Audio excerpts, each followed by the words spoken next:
இயேசு இன்னைக்கு பூமிக்கு திரும்பி வந்தா அவர் ஒரு கிறிஸ்தவரா இருக்க மாட்டார். அவர் ஒரு முஸ்லிமா தான் இருப்பார். இதை 60 செகண்ட்குள்ள நான் உங்களுக்கு நிரூபிச்சு காட்டுறேன். உணர்ச்சி வசப்படுறதுக்கு முன்னாடி நான் சொல்றத கொஞ்சம் கேளுங்க. ஒரு எளிய கேள்வியை கேட்போம்.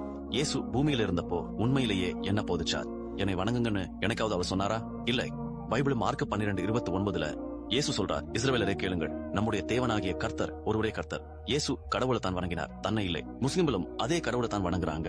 அவருக்கு இணையா யாரையும் வைக்காம அவருக்கு மகன்கள் யாரும் இல்லைன்னு நம்பி. இஸ்லாம் என்ற வார்த்தையோட அர்த்தமே கடவுளின் விருப்பத்திற்கு முழுமையா பணியோர்தான். லூக்கா 42:42 இயேசு என்ன சொன்னார்? என்னுடைய விருப்பம் அல்ல, உங்களுடைய விருப்பமே நிறைவேறட்டும்.